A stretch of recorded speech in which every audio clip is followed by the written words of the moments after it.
On this week's show, we are joined by Dublin artist and creator of The Shadow Realm. We'll also be joined by Brendan Dorman, recapping UFC from the weekend. We'll be reminiscing, looking back at how obviously Fight Talk landed, what we've done, our best moments. Tune in. That's how you overcome things. That's how you put yourself out there. You believe it and you achieve it. And that's what I do. I know what I'm going to do. I know that I'm better than that. I know that I'm going to knock them out. You've ever read. Conceive, believe, achieve. Shut the fuck up. Welcome along to obviously Fight Talk, episode 100. We made it. I think we're gonna make it. Fight. Oh God, it's been a tragic day, folks. It's been a nightmare. But a shout out, as always, to Fight Star Ireland, the fighter's choice. Everything you need under two roofs. Killing my ears right now, no. It's MMA Mix. They're obviously good because they're with obviously Fight Talk at thefeelsupreme.co.uk. Go check them out. Use the code Fight Talk. Get 10% off. But let's talk about happiness, joy. Episode 100. We're recording the opening at the very end of the show this week. We'll let you in on that. Because we've had an absolute nightmare of a day. Unfortunately, I think Skype is down worldwide. I don't know what's going on. There was serious issues with Our Skype app won't work. So we had two guests lined up that unfortunately couldn't make it due to Skype issues and other issues. But we still have a packed show. We're going to do your obviously Fight Talk quickfire news as we always do. It's entertaining. It's 2 minutes on the clock. You get 2 minutes. You talk about it. We are then going to recap UFC on Fox 27, where we're not saying he's the best. We're just saying there's nobody better. Mr. Brendan Dorman. And then the big one. We're going to be reeling in the years. We're going to be joined by big, dirty Carl. No, I even said it wrong. Big Daddy, dirty Carl Doran and the gentleman, Daniel Movahedi, just to balance things out. We're going to look back at the last 2 years of where obviously Fight Talk began, how it began, some of our highlights of it. Gets a bit mad. We talk about crack dens. We talk about urine. We talk about a lot. It goes a bit mad. We talk about Alan Joban and Carl's undying love for him. But then don't miss it. Huh? So don't miss it. Don't miss it. Yeah, it's excellent. And then we get on. This one was intriguing. This one was great. Yes. It hit MMA Reddit a couple of weeks ago, a week ago almost, I think, 12 days ago. Yeah. Barry Keegan is an Irish and Dublin and Tala artist, and he came up with the Shadow Realm.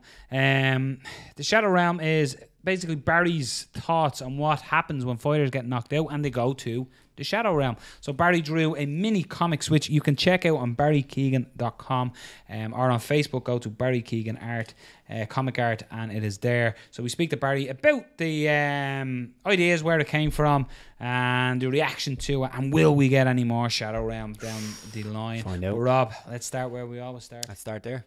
The quick fire news. It's episode 100. It was manic. Do you want the boring voice, Ted? Quick fire news. So this is your obviously Fight Talk quick fire news. If you're new to the show, I'll say it again. If you're not, you're sick of hearing this. This is where we have 2 minutes to discuss the headlines that we read out. Once the 2 minutes is up, next subject. Example: a champion v champion fight between Stipe Miocic and Daniel Cormier, with Miocic's heavyweight title up for grabs, is set for UFC 226. With time to digest the news, what's your thoughts on the fight now, Rob? As I said in the live chat, if you want to go back, we spoke about this at length for about an hour, I'd say. An hour 2 of hours. that. Well, yeah, it was about an hour and a half, the whole live stream. Yeah. Back then I said that I loved the fight itself. I wasn't sure of the matchup just because of the whole super fight thing, putting a bit of a sour taste in my mouth. But that's probably just me judging a book by its cover. In a way, it was just my immediate reaction. I think after having a chat with you, after looking online, after thinking about it, I think it makes perfect sense. I think there's not really any other fights in those two divisions that you can make. When you actually think about it, there's not really a line of contenders, and this is something that we did speak about. So I like it. I think it's a brilliant fight, brilliant matchup. DC is maybe getting a little bit underestimated by a lot of people right now, I think.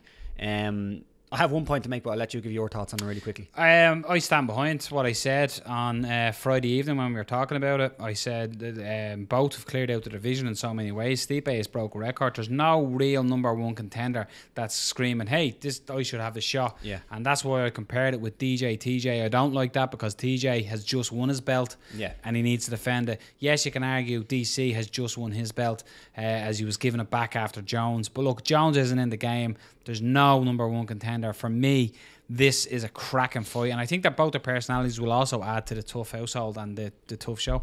Yeah, the point I was going to make, and a reason why I think it's weird that so many people are underestimating Daniel Cormier, not just that he was a heavyweight, but let's go back, say, 3 years or 2 years before Daniel Cormier went down to light heavyweight. Daniel Cormier, when you're talking about him fighting a heavyweight, I don't think size was really something that we spoke about. Really, maybe it was something slightly. But even then, if he was fighting someone like Miocic, that's like the last thing we would have spoke about. We would have said, oh, here's actually a decent sized heavyweight for Daniel Cormier. Exactly, but now, just because he made the move down, we're like, oh, he might be a bit small. So look at the bigger guys he's beaten. Exactly. Look what he done to Barnett. He literally picked Barnett up over his head and slammed him down. Bigfoot, loads of people. So it's a weird one. Up next, Ronda Rousey is officially a WWE signed pro wrestler. She made a surprise appearance at Sunday's Royal Rumble event in Philadelphia, Pennsylvania. She told the media after the event that WWE will be her first priority for the next several years, and that was not a publicity stunt. I know you're not a big pro wrestling fan, but what's your thoughts on the move from Ronda? It's better than getting the shit kicked out of her like she has in the last couple of fights. Look, she's gonna make money. The same way you could tip your hat to McGregor going to boxing, made money. Yes, Conor still staying in a combat sport. For me, WWE has meant nothing since I was, I don't know, 12 years of age. Back in my day. When I was 12 years of age, if you're into it, you're into it. I'm not into it. If Ronda Rousey's going to get paid, fair play to her, because I think her big paydays in mixed martial arts are done. Like if she came back, it'd probably be sold. People would get all hype because of the hype train would build. But I think the sport of MMA has passed Ronda Rousey by in its evolution. I think the fighters that are contending now in her weight class, the top 3 women in all the divisions, are completely different fighters to Ronda. Ronda was brilliant when she was what she was, but the sport has caught up with her in a way. The way if you were to take almost similar to like Stipe Miocic against Ngannou. Ngannou has a certain style of fighting, but the sport's evolved to that. If you can't do all facets, you're going to fall on your face, and that's a terrible punt to finish with Ronda.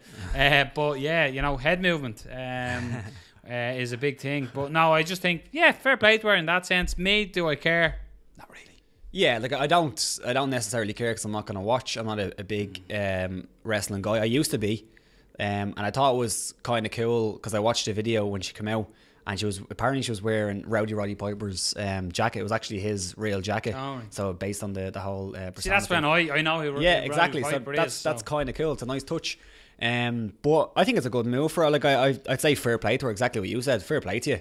Well done. Nice move. Well, she's using. She's gonna make. It's like, in a sense, I suppose it's like somebody going off and becoming a Hollywood star. Yeah. Like, so she's going off. She probably will. She will be a star there. They'll play the whole former baddest woman on the planet thing, and it'll probably work for her. But like, again, not into it, so don't really care. UFC London may have its main event, according to MMA Fighting's Ariel Helwani. Michael the Count Bisping could face fellow MMA veteran Sugar Rashad Evans in a rematch at the event. Rashad's coach Henry Hoops also posted a photo on social media that Rob broke before a lot of things. You actually put that picture up really quick before everyone else. Credit to you, Robert. Thank you. Of upcoming fights, and it also suggested that Rashad would be fighting at the event. No opponent was listed, however. Does this fight make perfect sense? I actually think it does. Funny enough, I think it makes a lot of sense. They fought before. It was a close one. Rashad Evans, I believe, got a close decision. I think it might have been split, but I'm not sure. Where he just relied, or I suppose he worked his wrestling quite a bit. Since then, Michael Bisping has got a lot better with his wrestling. They're both two guys who are at similar stages in their career, the tail end of their career, especially Michael Bisping, who most likely this is his last outing. So I think it makes perfect sense. I think the Vitor Belfort fight made sense, but I understand why Michael Bisping said he didn't want that fight. I do believe what he said. He doesn't want to go out there knowing he's going to go out as the bad guy almost, even though he's going to be in his hometown, or it's London, so it's home country. But yeah, I like the fight. I think it makes sense. I like it. in a way, is it a good fight for Bisping to go out on? Like Rashad has just looked terrible. He's looked fairly poor. 4-fight losing streak. Yeah, and for Rashad, when you think about it, it's also him not going in there against a really young, athletic guy who might starch him. Michael Bisping could, but you know, they're good. It's a good match. It's almost like, you don't want to say Legends division, because that's what you brought up, I think, last week. You don't want to say that because Michael Bisping was just champion a couple of months ago. But they're two veterans. It makes sense to match up, for me anyway. No, it does, and like it's probably both of theirs swan song. Possibly. I think a lot of people would have said that Rashad could have been, and they're both analysts on the. That's the what I was going to say. I think that that would make great TV as well, leading up to the fight, if they were actually kept them at the same desk and they were doing the fights. But it makes sense. I think just by recent activity, although Bisping is coming off a heavy defeat to Kelvin Gastelum and getting choked out by GSP, I still favour him. I think he's being fighter. I favour him slightly, higher caliber Rashad's guys. off 2 or 3 losses as well, isn't he? 4 losses. 4 losses. Wow. Wow. So, Far from grace. Big time. Yeah. And here we go. Here's the one that Noel didn't want to say. Manager Ali Abdelaziz hinted that his client Khabib Nurmagomedov might be close to retirement. In an interview with TMZ, he said, quote, "We're going to beat Tony. We're going to stop Tony in 3 rounds. Khabib's probably going to retire undefeated because he's going to beat Conor, he's going to beat Tony, and he's probably going to say bye-bye." So 3 fights. 3 fights. So what's your thoughts on Khabib possibly nearing retirement? I think it's a weird one for a man. Like he's coming back from injuries and he has his weight cut issues and stuff like that. So it'd be interesting. I wonder why is it just talk? Is it to get the Conor fight that they want to do this? I don't know. I don't know how to take it. Like, again, we've always said this. I don't like when a fighter starts talking about retirement. And especially Khabib is young. Like, what age is Khabib? Well, to be fair, he hasn't spoke about retirement. It's his manager. Yeah. He was a little bit shady. Yeah. Ali.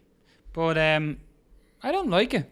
Yeah, I don't like it either. First reactions to it, I don't like it. He's got a very tough fight in front of him, Tony Ferguson. We again spoke about this in the live chat there during the week, when it came up about the fight. We're like, don't sleep on Tony Ferguson. Like, if people think Khabib could just walk through him, like, and do what he done against Edinson Barboza, but I don't sleep on Tony's ground game or his unpredictable strikes. As I said, like, he throws stuff that I don't think he even knows what he's throwing when he's throwing it. So, you know, he's looking for 3 fights down the line there.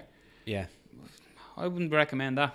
No, either would I. Now, Ali Abdelaziz is a little bit shady. Twice you've said that. Why is he shady? Yeah, he's just Google him. Look, as Eddie Bravo would say, look it up. Look it up. What? Google it. Some of the stuff he said, he apparently takes over his fighter social media and writes stuff up and all this weird stuff. He's a little bit like that. But so I wouldn't really believe what he says. But if that is true, it's a little bit disappointing to think that maybe in 3 fights Khabib won't fight, and maybe it'll take about 6 years for Khabib to get them 3 fights based on his resume. That's very true. But you also have to take into account the amount of fights that Khabib has had. We kind of think of Khabib as the guy in the UFC, but he's been fighting since 2008. He has 25 fights, 25 now. So he has been fighting a long time, but still, it is a little bit disappointing considering. Even though he's had a lot of injuries, he hasn't really been hurt that much. Could be also laying the groundwork, planting the seed that if he does beat Tony, contract, yeah, that makes sense. Professional Fighters League, formerly World Series of Fighting, has inked even a broadcast deal with NBC Sports Network and Facebook for international distribution rights. The first event is on June 7th. So this is Ray Safo's company. So are we going to watch it? Is it going to be NBC Sports Network? You can get it on the Dodgy Stream, folks, or Facebook International. So are they going to be showing live events via Facebook Live? That's what it sounds like. It sounds like it's going to be a Facebook Live thing. I'll watch it if it's there, if it's ready, available at a decent time. I'll watch it. The only thing I will say is a lot of the better guys from... Why at a decent time? What? You said if it's available and you'll watch it at a decent time. You watch UFC at ridiculous times. I was going to make my next point. All right. The reason why I say at a decent time and if it's ready available is because they've lost a lot of the best guys, and there's only so much, even though we're completely embedded, excuse the pun I suppose with the UFC embedded, we're completely embedded in MMA. There's only so much MMA that we can watch. Like, I'll watch regional MMA, I'll watch Bellator, I'll watch the UFC, which they've had probably sometimes 2 events a week. It's a lot of MMA. I have a girlfriend, like... Yeah. So, So that's Rob squashing the gay rumours right there. He has a girlfriend. Yeah, you're right, it is. But like the funny thing is, like if a big star was to come up through or somebody that exactly. Right. Yeah, exactly. Look, if you're at home, you come home in the pub, you've had a few beers, and it's on. It's on. I'll watch it.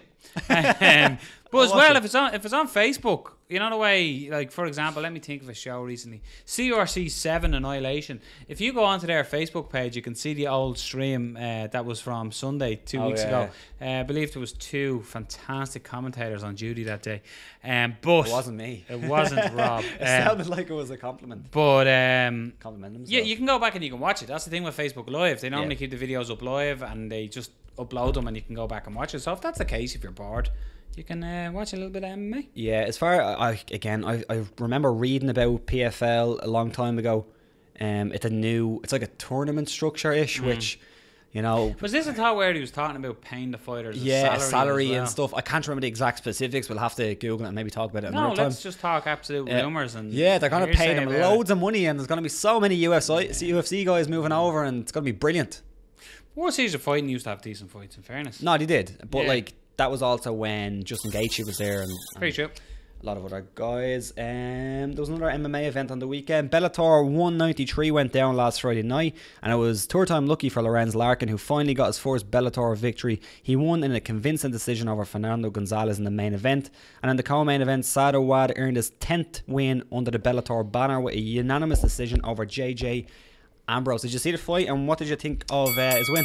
Yeah, Larkin. Yeah, all day. But what I found interesting about Lorenz Larkin was he came out about Paul Daly and was like, you know, you promised me a rematch. Don't go leaving the promotion before we get that rematch. So, as we talked about on Friday night, Paul Daly, will that happen? He's even talked about the UFC. If they came fishing for him, he'd sign. But like Lorenz Larkin, it was the famous going over to Bellator, and he's dropped 2 on Bellator. So there's a lot of pressure on him here.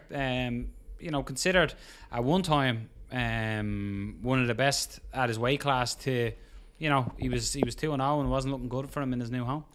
Yeah, it was funny with Lorenz Larkin. For me, not funny, but it was interesting to think that he was kind of the guy that moved over, even more so than Rory McDonald, who had some kind of momentum behind him. Now, Rory, because of the fighter that he is, because of where he's been, he's fought for a UFC title and that, but he's always going to have momentum in a certain way. But Lorenz Larkin went over with a 2-fight win streak and probably looking the best he's had in his career. Over Masvidal and Magny. So exactly, two good wins, and he was probably getting up there for a number 1 contendership fight in the UFC. So when he made the move to Bellator, he was on a run. In fairness though, when he went over there, the two losses in Bellator, you have to be realistic as well. They were to Douglas Lima and Paul Daly. Two excellent fighters. Yeah, so it's not like he went over and fought a lesser caliber fighter. Yeah, that's very, very true. But it's just interesting to see that he was on such a high, and now if you look at him, apart from, you got this good win, so he's back up there, but he kind of went from such a high to almost a low. The interesting one to do next one. What's next? Is it Douglas Lima? I'd love to see a Paul Daly rematch, because that was a very, very good fight. Well, it looks like Daly wants out.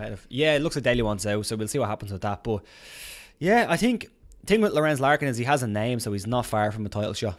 You know, he's really not far from a title shot. So, there's a phone. There's a phone. Can you turn it off for zero reason? It's over. Yeah, he's close to a title fight. I doubt he's going to get a title fight, so maybe a Douglas Lehman rematch makes sense. Yeah, that was your quick fire news. All the subjects covered, 2 minutes, and we stuck to it. Yeah. Fairness, only took 100 episodes. Yeah, and we stuck to it. Yeah. Welcome back to, obviously, Fight Talk, and if you're watching on YouTube, you will see we're not saying he's the best, we're just saying there's nobody better. He's been on our screen for about 45 minutes because the new Skype app has poor Robert Palin wound up like... UFC went down the weekend. UFC on Fox 27, headlined by Jacare Souza and Derek Brunson. Brendan, who needs jiu-jitsu when you've got head kicks? Yeah, no shit, huh? Love you too. Love you too. Thanks, guys. Last week. Oh yeah, the most awkward thing ever. I had to say that. So, we shouldn't be laughing right now. It's gonna freeze when I'm like up like this. You see snot in my face and shit. Jacare has explosive jiu-jitsu, which is very different from, say, Damian Maia's jiu-jitsu. So in the little frame we might have today, I'm going to talk technically if I can. Yep. I feel like I haven't in a while. So he's based upon what I often refer to as fast twitch muscle or being explosive, whatever the case. But it's brilliant and beautiful. I would say he's a phenom of an athlete. Period. People knew who he was when he was a purple belt in jiu-jitsu, from tapping black belts. You know, he hasn't had to use it really. I mean, we haven't seen much of it. He's also a black belt in judo.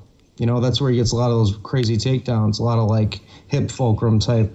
That's a colloquialism I use, but who needs that when you got that kind of power? Yeah, that head it's kick crazy. was wonderful. Yeah. I think after the Whitaker fight, he went to the woodshed and said, I might want to learn that. Yeah. And someone in commentary made a really good point, and I don't know if we've ever discussed this here. Of course, I have in some breakdown somewhere, but he tried to block way too close to his face. Yeah. And that's I know I've talked about it with you guys about punching. I mean, it's the same. So when a head kick's coming, like, it's not just keeping it away. Someone said, like, gave a demonstration where, am I at the camera? Their hand was like away from their head, right? Okay, but it's still gonna like come back into you. It's about keeping it here, and if your elbow was originally at like 90 to you, is putting it out. Does that make sense? Yeah. Am I frozen again in a vertical position? Yeah. I love Skype more than life itself, I think. I fucking hate Skype. Oh my god. Hopefully you come back, because this new Skype I can't quite use. I feel like It's saying an my elderly camera's man. on. I can see. No, you're at the moment you're just defending a head kick beautifully, might I add too. No, that's the wrong way. Terribly. So take that. Freeze frame. This is intentional. I look like I have Asperger's. No offense to anyone with Asperger's. So if my elbow were to be pronated towards Rob's now smiling mug, after I was so nice to him after he was pissed. If my elbow was out towards you, Rob, then it would be the proper way, because you need a fulcrum. You need your hand to be on your head, like that doofus on the fucking screen there. Can you turn off your camera and turn it back on? Can you do that? Sure. Yeah, that might help. Oh. And then go again. Hope. We found a fix. We found a fix. There we go. That's what we do in the future. If you can just do that again, Brendan, for the next 15 minutes, please. So go ahead. Okay, so anywho, so we're here. No, all I was saying is this is very parallel, but you need your head. You can't have your hand off your head. It's got to be on the fulcrum point and then out. Yeah, Well, just a tad, because as the kick comes up, you're going to intercept path. Make sense? Yeah. Mm-hmm. So that was kind of the issue, and I think Brunson's reckless. Yeah, very. I noticed he's just got a very. I talk about this. I find myself a lot frequently, kind of like a Street Fighter approach. Yeah. Not the video game. Yeah. But because street fights are never really in a street. Yeah. But he was very guns a-blazing, came out. Chris punches. He's fast. He's very powerful. But that counter right from Jacare was just incredible. And what I like is he drags his right hip with it a lot. Yeah. And that puts him in position to snatch up that leg. A lot of people call it like the Dan Henderson. I still do, because I kind of learned it that way. Like, you throw an overhand right and you let your hip kind of shift with it, and that way you can change levels afterward, But crisp, and then that head kick rocked him, and then he kind of picked his poison, and I think he clipped him one more time with a punch, and he was pretty much done. Yeah. But if he had to mount, I was hoping he'd have to get into half guard and do his beautiful transition work, Do you remember when he fought that Chris Camozzi guy years ago? Yes. Oh my God. Those not the one that he beat him with, I think it was kind of like a against the cage guillotine. There was another one where he was doing just wonderful work from side. I think he was in side control, half guard to side control, and he does this kind of flop to Kesa. You guys might call that scarfold. Yeah. Reverse judo. Anyway, from there, and then he does all these neon belly transitions. He's a wizard on the ground, and we haven't really seen it in a long time. Yeah. Which that was a little bit of a letdown, but his performance was incredible. One thing that I noticed, and I'm not sure if it led to the head kick, but he was going to the body quite a bit. He was kicking to the body a lot. And maybe Brunson was expecting a body kick, and that's why he kind of slightly leaned forward and didn't quite get his arm out, as you said, with the proper technique. Maybe he was anticipating a low one. But I thought it was great work, especially the way he was kicking really hard to the body really early. Mm-hmm. Yeah, and that's the whole trick, right? If you land enough low kicks, like Rockhold throws that lead leg kind of question mark kick where he comes up and around. Although he doesn't throw many leg kicks with said leg. So a good defensive fighter is kind of always looking for that. Yeah. But if he knew how to have like a really good leg kick too, or body kick with that same lead leg like Wonderboy does, that's how Wonderboy, like the way he caught Hendricks, where he came up and chambered at the side here and then just did a little mini like semicircle up to his face, like that version of a question mark. You have to threaten low to come high and get clean, if that makes sense. Against someone that's shelling up. I mean, Brunson's a little different because you can counter him. He's so aggressive, right? But if you say I land leg kicks and I'm looking kind of lower than center of mass, and I land another one, and the next time I look down and then all of a sudden I'm coming up around, like the chances of someone defending that after feeling a few stiff leg kicks or body kicks is you know, it's definitely going to decrease. A couple of points with it. Yeah, I agree completely with Brunson. I think Brunson, he comes out and he's overly aggressive and reckless in his attacks as well. And that leaves him susceptible to somebody countering and doing exactly what Jacare done. But mentally, like I know it was a long time ago, like they first fought in 2012 under the Strikeforce banner. He got beat by TKO or KO that night. Yeah, so mentally, coming into that fight, Derek Brunson, that's got to be a part of the fight, knowing that this guy can put my lights out, put me to sleep. You know, surely that has something to play in it, no? I think 100%. We've seen it time and time and time again. There's exceptions. Let me think. GSP. Sarah. Sarah's a better example, actually. Or JDS finishing Kane. Yeah, right. And then the third time, Kane really, because the third time people were still going well. On the one hand, we have JDS who can catch him. On the other hand, we have Kane, the workhorse, right? So we have these two things. We have these two binary forces, right? In the third fight, you get to talk about both and then go, well, who's gonna? They have a cliche impose their will, and it was Kane by a landslide. You know, so that's a really good one. DJ Penn, GSP, I could use too. This puts Jacare in a weird position now as well. Though. Where does he stand currently in the division? You know, look at the rankings, and he's ranked number 3 behind Rockhold, Romero, and then of course the champ Whitaker. And then Weidman is below him, I think. George is actually below him. GSP, and then Weidman. That's all. George isn't fighting it. Why fight again? Yeah, I assure you. So yeah, that's a weird one. Like Rockhold and Romero are matched. Robert Whitaker, we don't know when he's coming back. So maybe he gets the winner of Romero Rockhold, assuming that Whitaker's out for a long time, which it seems like he is. Kevin Gastelum. Whitaker has something real serious, man. I don't know what, but it's like internal staph. Yes, internal staph spread to his stomach. So fucking serious. Him, George has colitis internally. Well, that's what killed Brock Lesnar's MMA career anyway. You know, I mean, it was something different, but it's still those kind of things. Like you can't get stitched up. You know, it's not that simple. It's a lifestyle change usually. So who knows? Whitaker's like a really likable dude, man. He I like to talk about the difference between like a martial artist and a fighter, and how in today's world you see a lot more martial artists, right? Did you see what he said to Jacare after his win? No. He was like parabéns, which like congratulations in Portuguese, and something else, but he was like really congratulatory, like he was with George. Like he's like super nice classy guy. Dude. He's so good. Great nickname too. What's that, bud? Great nickname too. Not his real one. The Reaper's good, but Bobby Knuckles. Bobby Knuckles is way better. Yeah, that's what I meant. Bobby Knuckles. Bobby Knucks. Yeah, Bobby Knucks. Co-main event. Speaking of good nicknames, Andre Touchy-Feely took on Dennis Bermudez, and this one really divided a lot of people. As I watched it, when I went to the judges' scorecards, I was expecting to hear your winner, Dennis Bermudez. It wasn't. Andre Feely got the nod. Do we think it's not a robbery? It's one of them where I think that Bermudez won the fight, but it's also one of them where it's not a robbery. It's a close fight that judges seen it differently than I did. No, not a robbery. Yeah. Here's what happens in those fights that are so close, and this is the problem sometimes with MMA judging. I almost wish it was different. is that whoever you wanted to win tends to win, right? Yeah. It's like in close fights, I know if, like, say there's someone that I tend to root for, like when Tony fights Khabib, clearly I'll be rooting for Conor McGregor, right?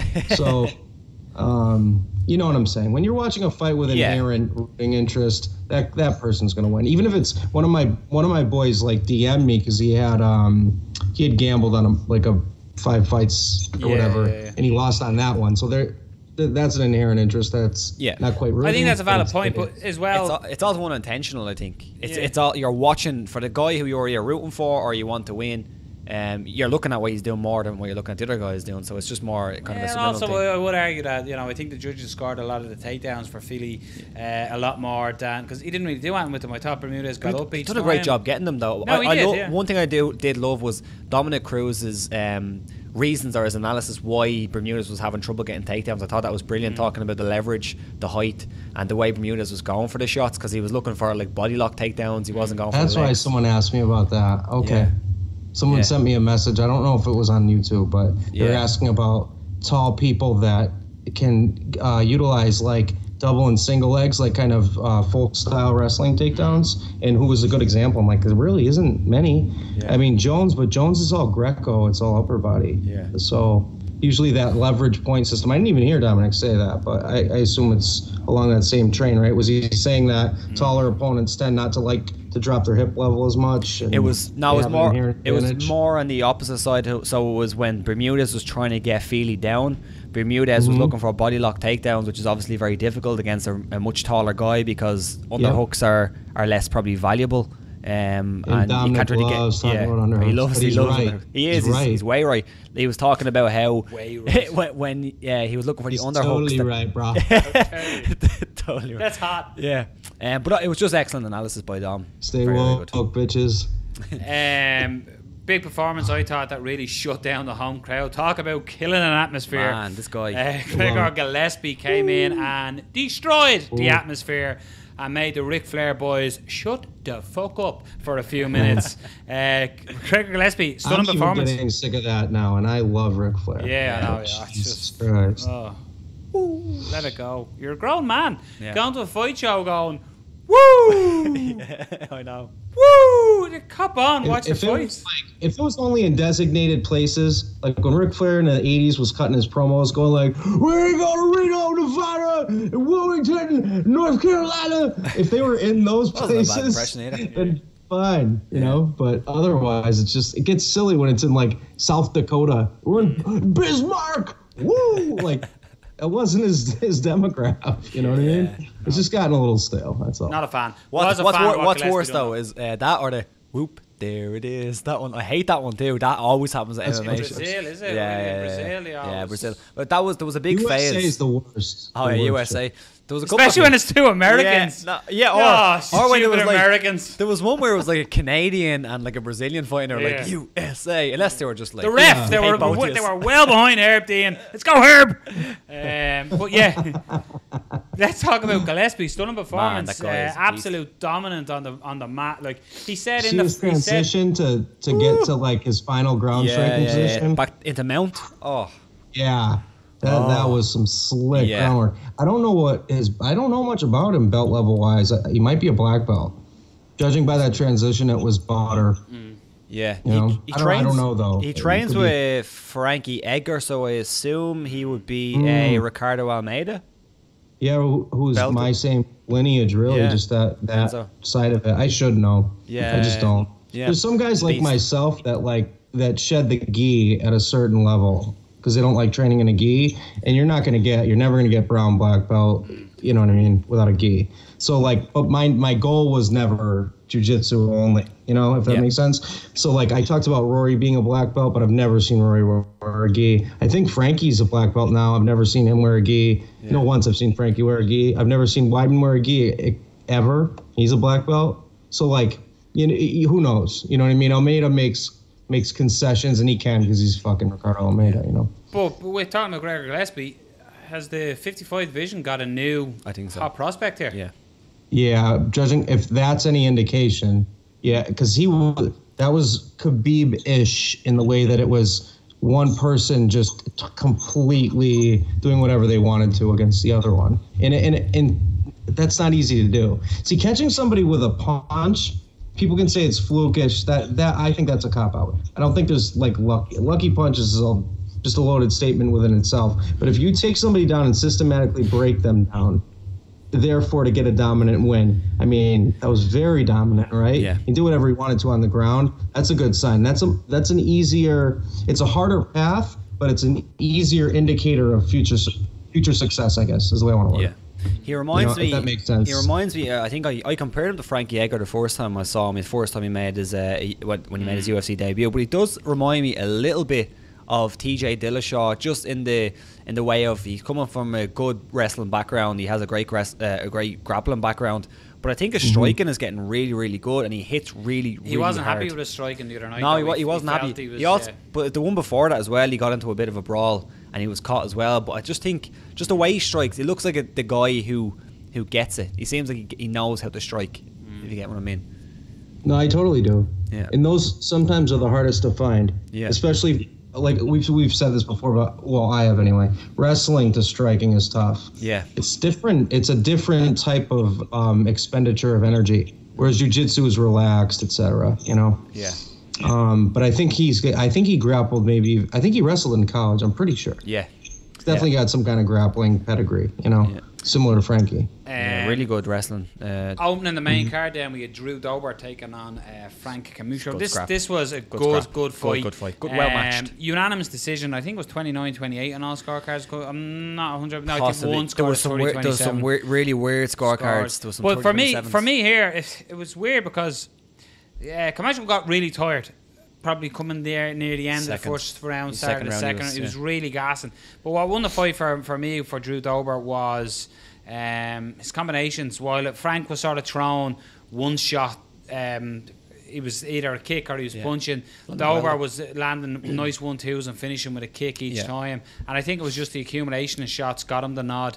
But a hard fight, but I'd say both guys will need a bit of time off. After it was one of them, like, every exchange, somebody was getting landed flush. You're going, oh god! Was that 170 too, wasn't it? Both guys are fight at 155. Is that 170? Normally, great. It was a great fight. Yeah, I agree with you there. I think what won him the fight was just his output. I think he just landed slightly more shots, even though Camacho landed some really good ones as well.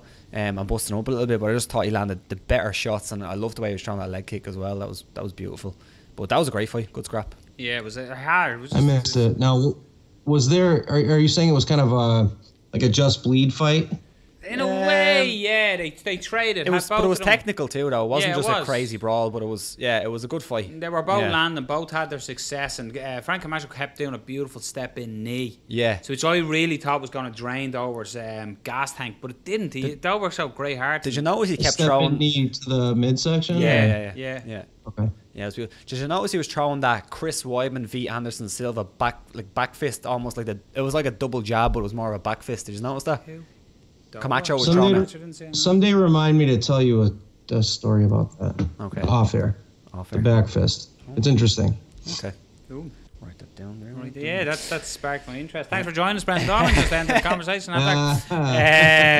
Yeah, but Dober thought it was a hard fight. From looking down the card, then Bobby Green gets a win over Eric Koch. Important win for Bobby Green, but a standout finish. I think it was something we've spoke about lately a lot. Actually, was body work and body shots and how much they can finish. And Mirzad Bektic, oh my God, what a finish! Yeah, he is. I did a top 5 prospects video with Sage Northcutt in it 2 years ago. You never know. He's that alpha male now. You never know. No, you're flipping a coin, but he looked the part anyway. So whenever he made his debut, because in his debut he looked like a savage. Yeah. And I had Mirzad Bektic. Is it? Yeah.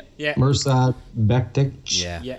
That's so ridiculous to pronounce. I had him on my list maybe 4 or 3.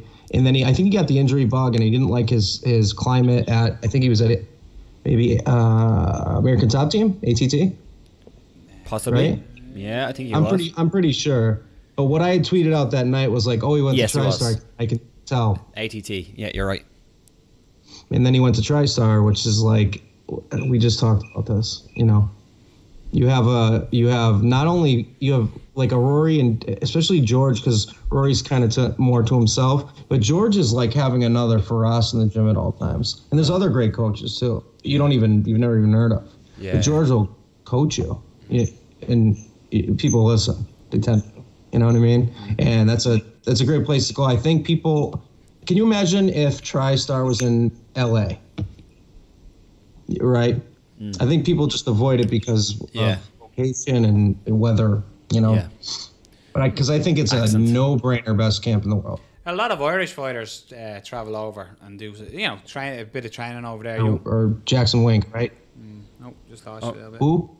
A lot of young Irish fighters would travel over to TriStar and do like a bit of a camp out there. Reese McKee of late, and Brendan has frozen while he's scratching his chin and looking like Scooby-Doo. Mother effer.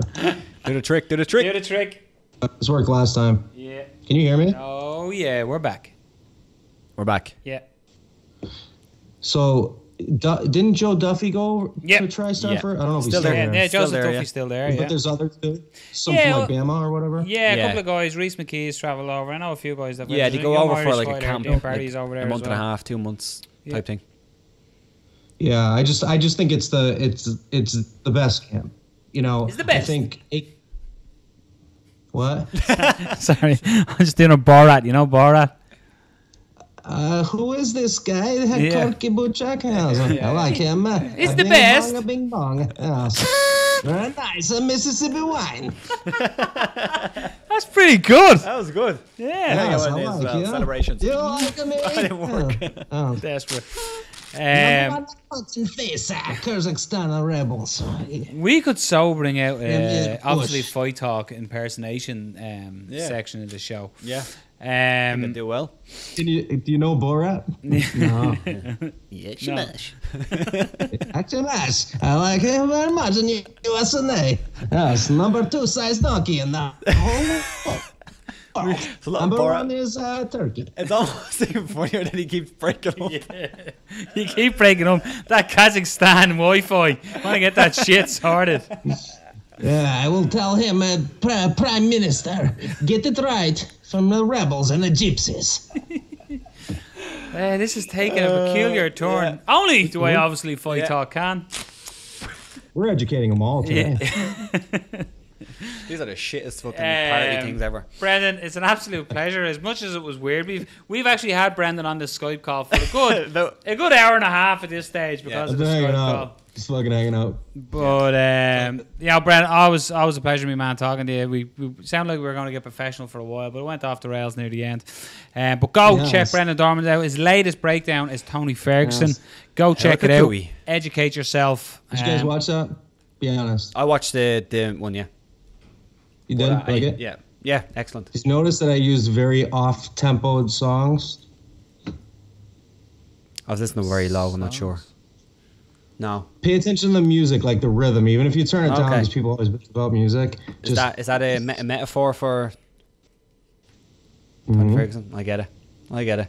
Of course. Yeah. I always do things like that. I just wanted to like give you a little peek into what I do. You know? Yeah. Sweet. It was nice. Lots of work, though. Yes. My sister, number 2, mouth. Yes. I don't know where to end it. Yeah. Brendan, pleasure. We'll see you for 101 when we have a correct Skype feed, and we look ahead and talk more fights in action. But as always, my man, pleasure. Hey, no, real quick. What's the next big pay-per-view? 220, big pay-per-view. 221, which is Whitaker and Romero. Oh, sorry, Romero and Rockhold, which is not really a great show. I love that fight. I like the fight, but look at the card. It's Mark Hunt is on the card. It's not really a stacked card, to say at least. No, it's fairly poor. But Rob, they might not all be household names. Shut up now. But you have to become a name sometime. Okay. Let's just quit. Mark Hunt. This is the co-main event. Mark Hunt versus Curtis Blaze, and then the third fight down on the card is Tai Tesuve versus Cyril Asker. That's a pay-per-view, ladies and gentlemen. Cyril? That's a very Irish name. Is it? Cyril? Cyril. Cyril, yeah. That sounds more French or something to me. Cyril. Trust. How do you guys not? It's Isn't Brendan with an A? I'll be coming on here spitting better us be. about the emerald oil. Yeah. Brendan with an A. How do you not know how my name's spelled, doofus? Yeah, so make a party time. Right, go away. Talk to you next week. I'll bring my khram. I love you. Bye-bye. I love you too. Love you, man. Wonderful. We got it right. All the best, man. See you later, man. Cheers. There you go. Brendan Dorman. With an A. With an A. That stands for asshole. Doesn't stand for asshole. No. Brendan's lovely. This show is all over the gap. All over we the gaff. had plans for this show. The plans were fantastic. Well, Rob, I blame Skype. Whatever. Folks, you're probably going, geez, the lads are all over the shop a bit today. We thought, episode 100, we thought it'd be dynamic. We thought it'd be festive. We thought it'd be amazing. We've had more issues with the Skype machine. Oh. Poor Robert. We've lost guests. We won't say who our guests were because we've rearranged to have them on another time. But I can just tell you, they were bleeding deadly. And one of them just got back to us and had a reason why he couldn't do it, but there was also Skype issues. But we won't say who it was, but we have we'll line him up. So there's a clue. He has a Mohican. He has a Mohican with Japanese tattoo on the side of his head. Don't be bullshitting. It's a he. Sounds like Hook Pidel. It's not Chuck Liddell, sorry. No, disappointing. But yeah. But you know what we're going to do now, Rob? Well, we do. I don't know, because that's what I'm asking. No, we're going to go down a little bit. Are we? We go down a memory lane. We're going to go down memory lane. Fucking hell, this is all over the place. And to do memory lane, we're going to be joined by two cogs of obviously Fight Talk. Cogs? One of them is a gentleman, and one of them is not a gentleman whatsoever. That's good, isn't it? He's a filth monger. Yeah. So let's dial up two very important people that have contributed so much and at the same time so little to obviously Fight Talk. So, welcome back to Obviously Fight Talk. This is the episode of the 100 that we were talking about earlier. Yeah. We're joined by familiar faces, as I said, introducing the gentleman, Daniel Movahedi, and the not-so-gentleman, Big Daddy Dirty, Carl Doran. It's great to be called that again. Do you not make that? Does your missus not have to call you that now? Call me Dirty Carl Doran. Only in extremely intimate moments.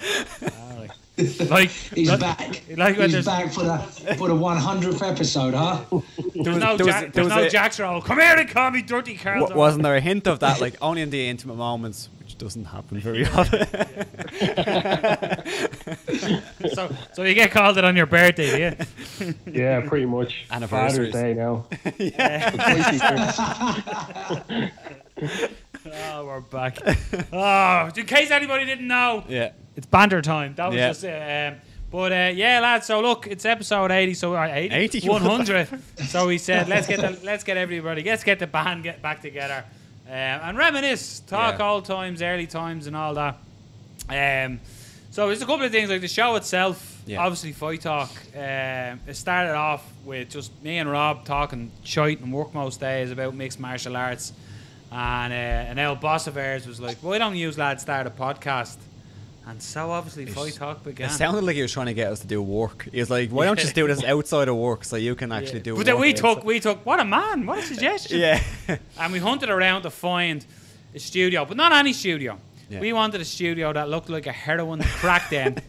And we found that in South William Street. Yeah, it was a requirement. In Radio Made. Like, we walked into beautiful studios with, like, bands walking out and stuff and thought, this looks fantastic. And we thought, no, not for obviously Fight Talk.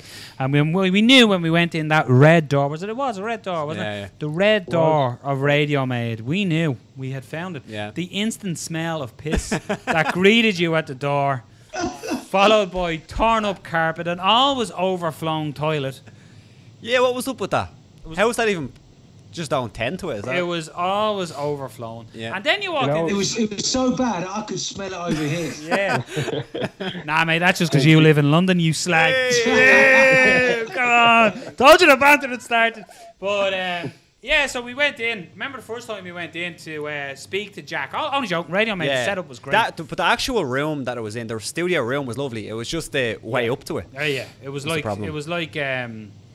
fucking, what's that movie? Got a lustful life. Trainspotting. It was literally walking into a scene in Trainspotting, and that Jacks looked like the Jacks that the kid crawled out of. That's why I was on the roof, wasn't it? We're not even painting a terrible picture here. The place was a fucking drug den, but the studio was great. But I remember when we sat down, me and Rob had to sort of speak to the, I don't know, it's Jack, the producer, the owner, we were sort of talking to him about, we've an idea for the show. He's like, all right, what are you calling it? We haven't a clue. And he's like, what do you want? He's like, when you're in the shop, you were sort of saying, when you're in the shop and you pick up beans and it says beans on it, so you know what's in it. It's beans. And then I was like, yeah, so, we want to show that, when you see it, it's obviously fight talk and what. And he was like, what about that? And I'm like, what about what? Yeah. And he was like, and I was like, obviously bean talk? No, that doesn't work. I'm like, what do you mean? And he's like, obviously fight talk. I'm like, fuck yeah, that works. And so it began. And quite funny, the first night we went, Radio Made, it was like an online radio show. Yeah. And they could go live, and they were like, "Do you want to go live?" I'm like, Jesus, no, don't do that. We'll record it and we'll put it out. And he was like, "Right, grand, that's no problem, lads." So we went, and we're fishing back there tonight for the original opening.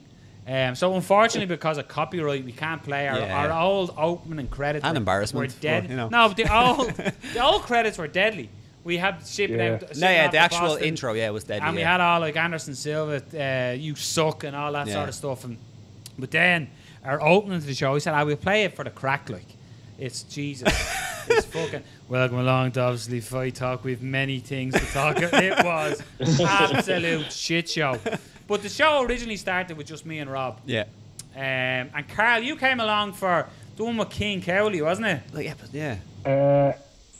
think, it was the week Keane came in originally. Yeah. And I think I just sit in that week to see how things were going. Because you were heading off to Thailand, I believe, the following week now for your honeymoon and for our work. So it was a thing if you didn't want to miss a show. So I was asked, could I fill in? Because me and Robert obviously had a podcast in the past. So we knew we'd have good rapport with each other. So kind of worked out pretty much how I came in with pure desperation. Not the show that I listened in Thailand, just were fucking awful. But it's mad when you think about it then. Like, I remember we called Keane's show 2.5. Yeah, that's right. Yeah, because I'm pretty sure what happened was the night I was flying to Thailand. Yeah, the night you're like, oh look, Keane Cowley wants to come on and do an interview. Do you want to do it? And this was some random day. It wasn't a normal show. So we're like, let's just go in and do it. And it was actually all right. Like the show wasn't supposed to be really an interview show. That kind of just happened. Yeah. The show was just supposed to be me and him, and then Carl eventually was just chatting away. But that's what the evolution of it was, though. That's what when we first used to get guests on, we used to just sort of bring them in, and they were like a guest host, almost like what we've done with Ben and Will Flurry when they were in here. They just sort of became part of the show, and we talked to them. And we used to do that every night. And shows used to go on for like 3 hours, like. It's ridiculous. But back to the first show, the live show, I remember going home and saying to Wendy when I got home, I said, I was deadly. I know, I was listening. I was like, no, you weren't listening. Don't be lying. Doing like, the girlfriend thing. You were talking about this and you were talking about that. And I said, what? And I messaged him going, no, we were fucking live. And the shite we were saying. But the amount of times, the way, before people, we let you in the secret, we didn't ring the lads and go, live, let's go, record. We always talk a little bit of nonsense before we have a guest on.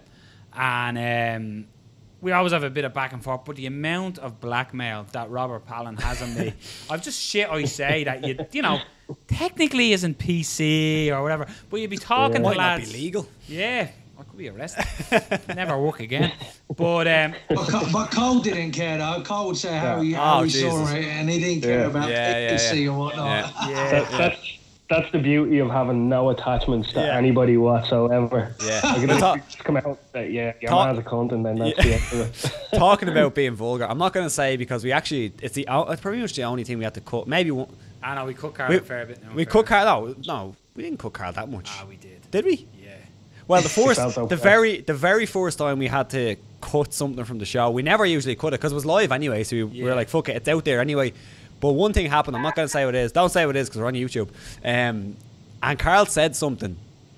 And it was obviously live. And his missus, so his, was he your wife at the time? Yeah, it would have been, yeah. His wife at the time texted him and said, what the fuck did Carl just say? Yeah. And we just started laughing. So we're like, all right, it's fine, whatever, it's fine. Let's go back and listen to it at the end of the show. We always used to go back and say, all right, let's listen to bits and pieces of it. And we went back and listened to it, and we were like, no. Because at the start, Carl was like, just leave it in, it's fine, it wasn't that bad. And even when we were playing it, Carl went, yeah, take that out. It was bad. It's like, take that out. That was bad. Yeah, I can't even remember what it was now at this point, but it was vicious. I know it was fairly fucking awful. Especially for me to say, don't put that in. Yeah. That's a lot, like. And of course, your acquainted love for Misha Tate, Carl, was yeah. I believe she's with child. We have another little bastard to look forward to. This guy. Do you know what? No, your story about how you guys all met, etc. As soon as you said the crack, then I was hoping I was half anticipating somewhere Carl would come into this. A little bit more of an exciting story about having too easy the podcast. No, drugged in, we were terrible. Yeah. But then we thought we'd bring a level of professionalism to the show. And we got Dan. It's like, Dan, me and you met at Bama. Yes, you were obviously refereeing it, and I was emceeing the undercard when Bama knew a good thing when they seen it. But me and you met, we got on great. I remember the first thing when I met Dan, he came over and he was like, big Londoner, all right, mate, what's the story, eh? And he's coming over, singing West Ham football songs and all. And no chance. He says to me, it's Movahedi, mate, yeah, Movahedi. And I'm going, yeah. He said, no, actually, he said to me, how are you saying my name? And I went, Mr. Daniel Movahedi. He went, yeah, mate, yeah, mate, you got it, yeah. And that was it. That was our first interaction. I remember when I called you then as I was walking out of the occasion, referee is Mr. Daniel Movahedi. You gave me the little look of, yeah, that's it. Say my name. Not many people get my surname right. I've had Movahedi, Mavidi. I was like, damn. Not only has he got it right, but with an Irish accent, it sounds like bollocks. Oh, yes. And it sounded good. Oh, yes. Movahedi. There you go. That's what Bama taught too for 2 shows. I was like, to be fair, after them 2 shows, I was like, where's he gone? It's the only guy who could pronounce my name right. What's happened? Too expensive, much, Too expensive. It was good old days. I really, I can't believe you guys are on 100th episode already. Yeah. Yes, it's working. Bring it down on the show now. It's fine now. It's grand. You're good. Yeah, but it was mad. So back to we were sort of harping away. But then Dan came into the show, and you did, Dan. When we brought you in first, we used to do picks, and we say you used to do picks. It was Helen Movahedi. It was any time Dan got picks right. It was always Helen was on doing the research. We knew it. The little tips you could hear her off camera. Go, no, pick it. Yep. But those were the early days. We used to have the graphics, and it must be said we have to bow down. Carl Doran was the champion when we used to. He was, picks. yeah. Consistently. It was. Yeah. Consistently the champion. That was pure MMA knowledge. That's exactly what that was. There was no luck involved in that whatsoever. If I believed half the bullshit that I preached, I would have been fucking betting on it, making millions. But no, I never placed a bet a single time that I fucking made a prediction. So I remember though, Carl, when we actually had James Gallagher, Keane Cowley, and we had Dan Hardy on Skype call, and this was it was episode 20, and it was the first time we filmed obviously Fight Talk. The first 19 episodes were all just audio.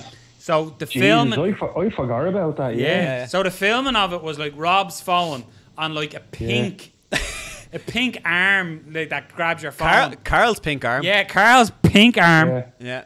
Sounds filthy. Yeah, I was going to say opening there for the joke, but it never happened. But it was literally Rob's phone sat recording us, and Rob had to go home and sync the audio with the video. Yeah, and he used to say it's a bit off, and I'd just go, fix it, Rob, come on. One job, just fix it. Just like the Skype call today. Fucking hell, don't remind me. But I remember then when we were talking, it was actually Rockhold Bisbing first time round, and you were picking Rockhold, Carl. And I was real, no. But, and I gave my reason, whatever, beforehand. And then Dan Hardy started giving his reason. And Dan Hardy agreed with me. And I remember that you just see me sitting back looking at you with a real smug look on. Look at Dan Hardy agrees with me.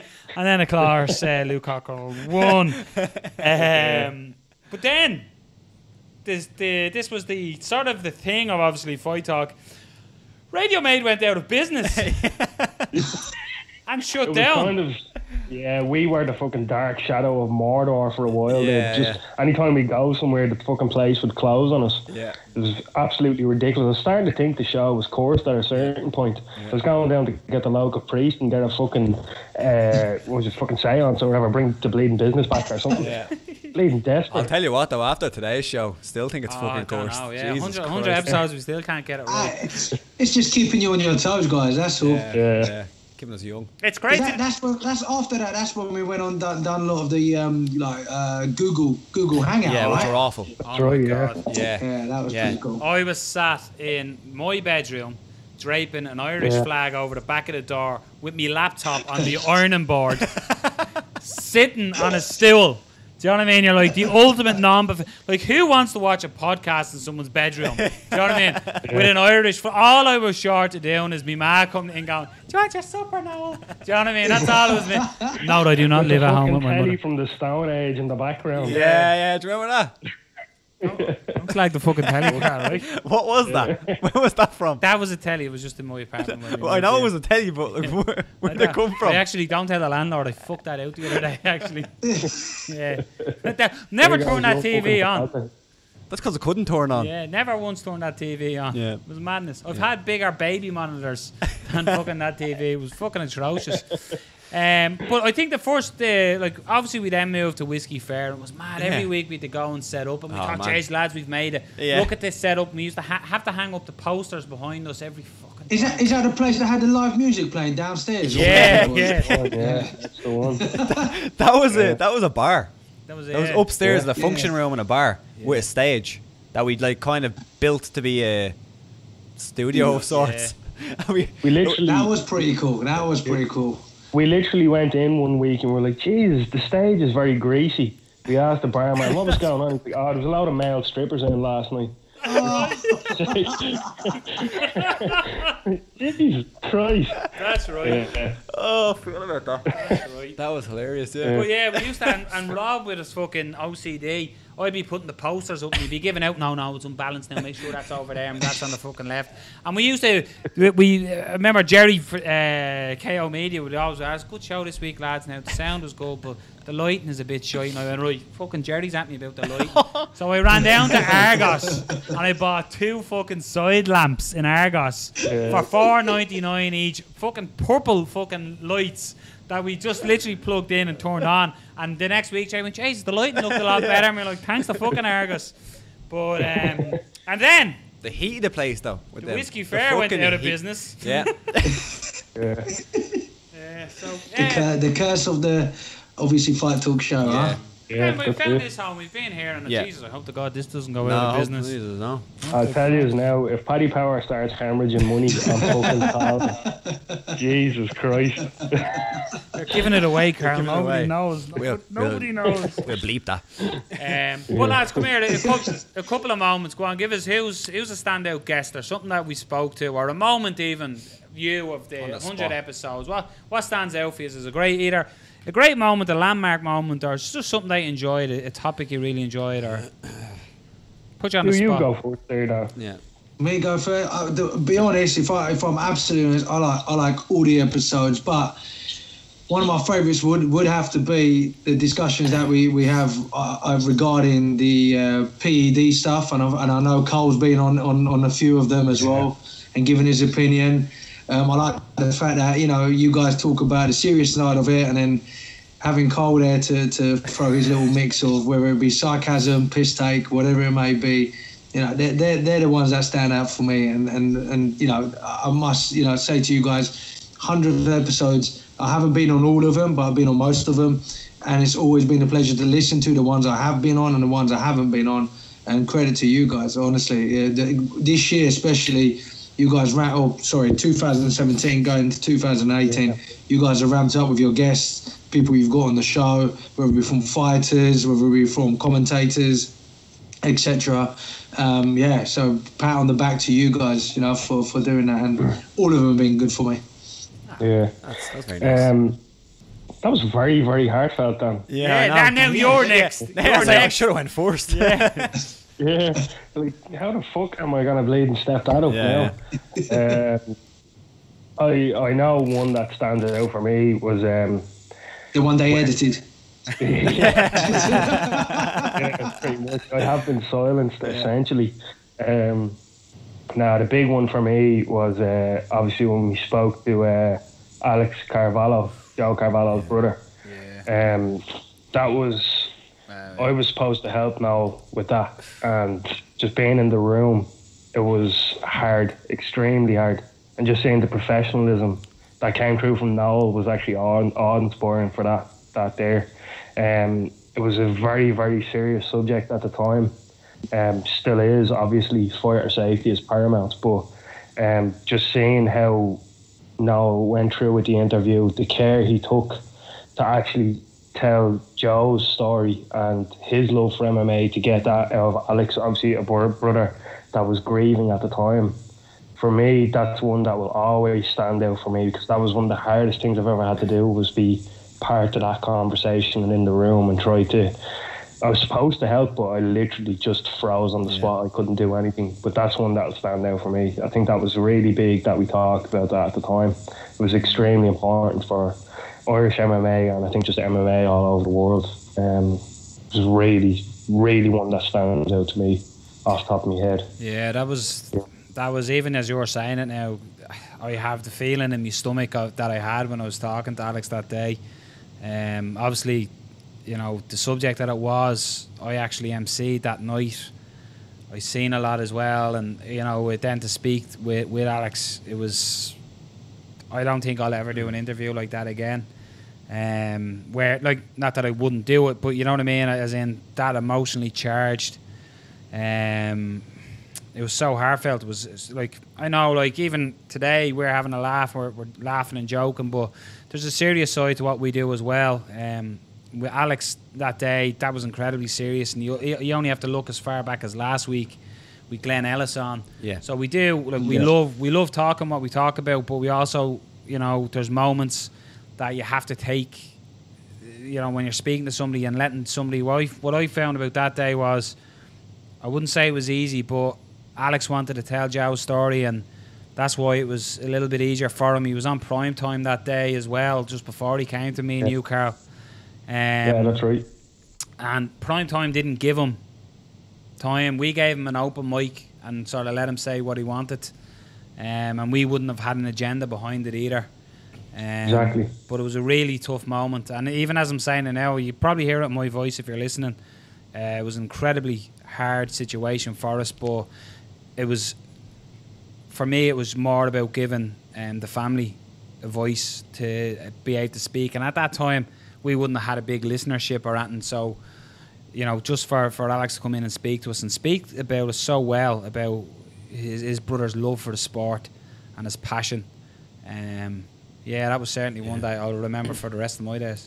That's one that I wasn't there. I was in work. And I remember, Noel, you text me and you're like, Joe Carvalho's brother is wants to interview with us, and I was like, I don't think I can do it. I'm out. And you were like, well, I want to do it. It's kind of an important one. Yeah.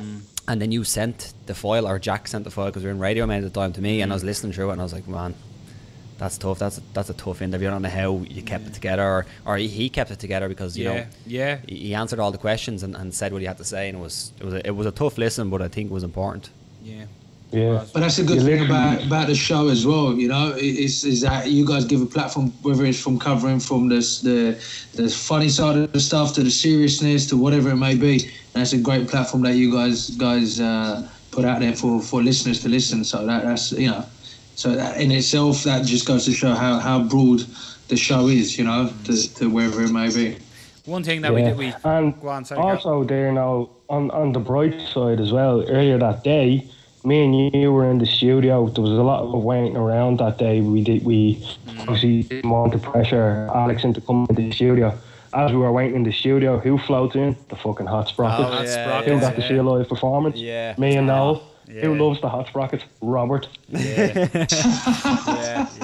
Got a nice picture now with them just to rub it into. Yeah, and a little video. Well. Yeah. That was it. Win some, lose some. Then it's something we done as well. We branched out into covering shows, something that we didn't intentionally do when we started this. That wasn't really the idea, and then we started covering the big shows coming here. We get to interview fighters and stuff like that. Like for me, like Carl, I don't think there's what you mentioned, Carl, the standout moment is incredible, but like obviously that's such a heart-wrenching moment and an important moment. I think the importance of that situation stands out.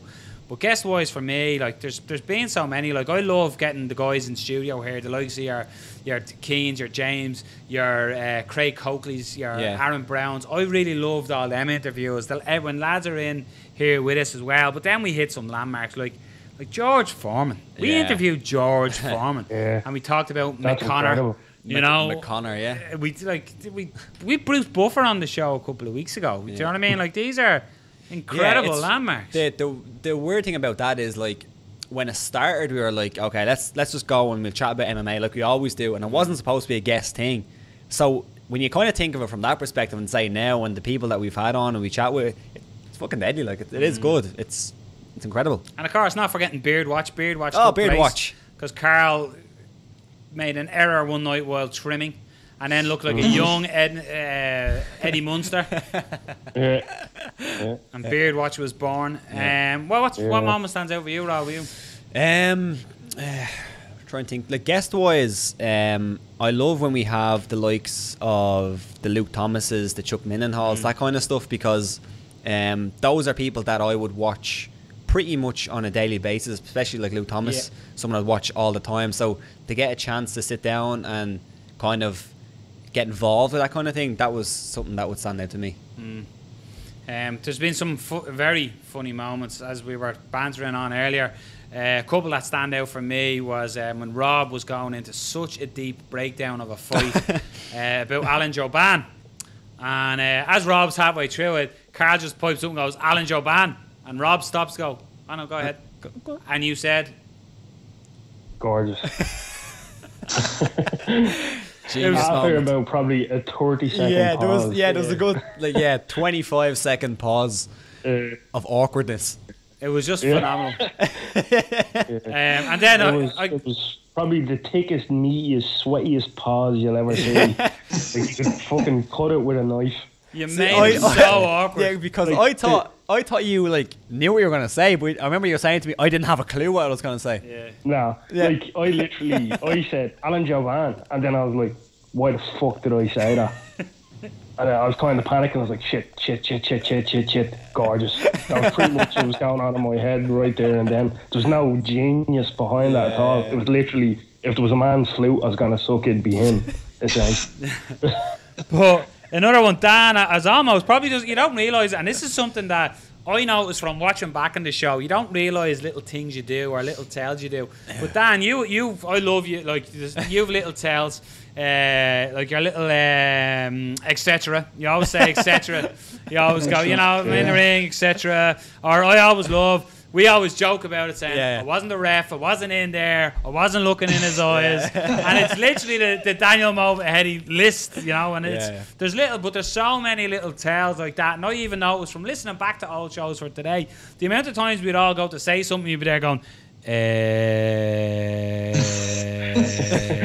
it's ridiculous.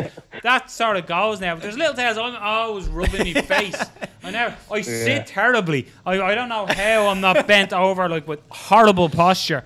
But there was one comment on our YouTube page about Noel saying that this guy Aidan Mack, he's watched probably since, I don't know, a long time ago, since we probably started on YouTube, and he was like, I don't think I've ever seen Noel take a drink of water ever.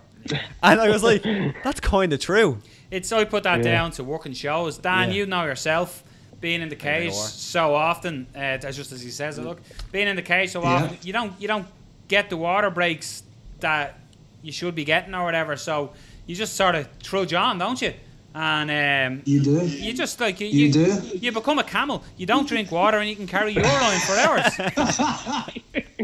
Hence the bad posture. Brilliant. Yes, Carl. Yes. He's back. Great joke. It's nice. That's another standout moment. Is we went heavy with that's when you had a shave. Remember you came shaved on? It was. Yeah, that was funny. I'm trying to look actually because Aiden asked a question last week, actually. Yeah. Go on, sorry, go ahead. What are you saying? No, go on. No, fine questions are important, go ahead. Aiden, basically, he asked about, I'm trying to find, what episode was it on, Rob? Was it on the Stipe one? I don't know. He basically asked about Rob starting off. He noticed when Rob started first, he was like a little kitten.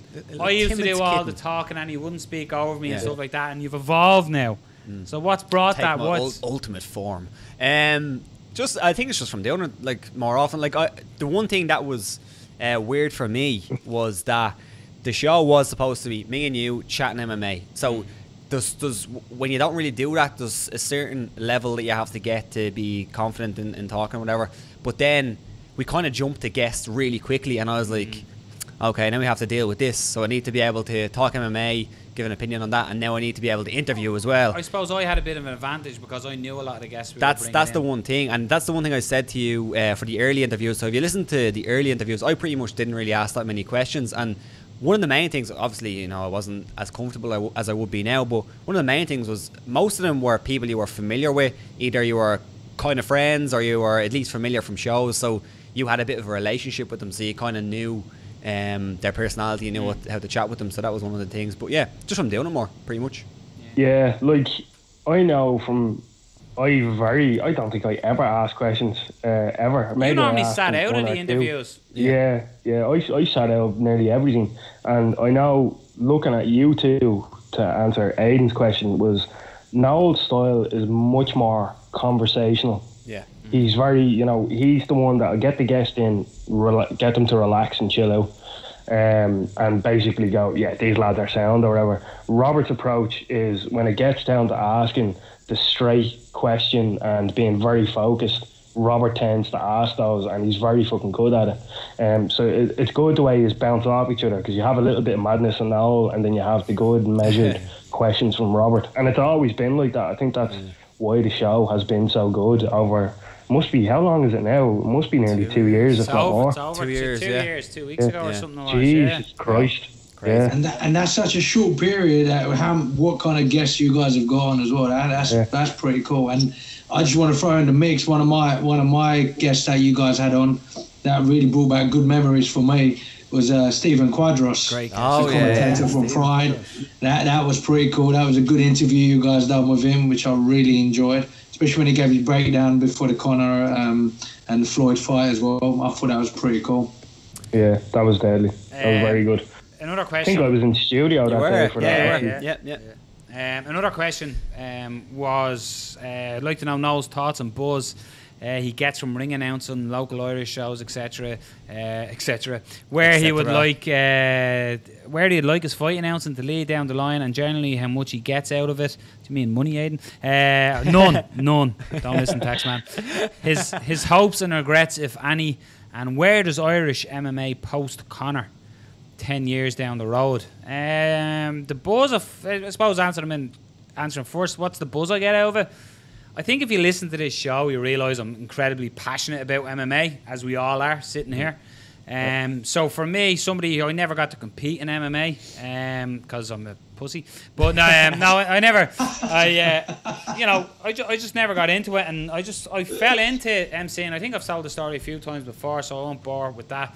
But just for me, the excitement I have for what's about to happen in the cage is why I love announcing. I'm genuinely excited for the fight. It's not me drinking too much coffee and just putting on a voice and saying, "Hey, here we go." I'm genuinely excited for what I'm about to see, and I think that comes across in my style some might say shouts into the mics, other would say is passionate. Depends who you listen to. Where would I like it to lead? Look, if you're not aiming for the UFC, what's the point in picking up the gun and taking target?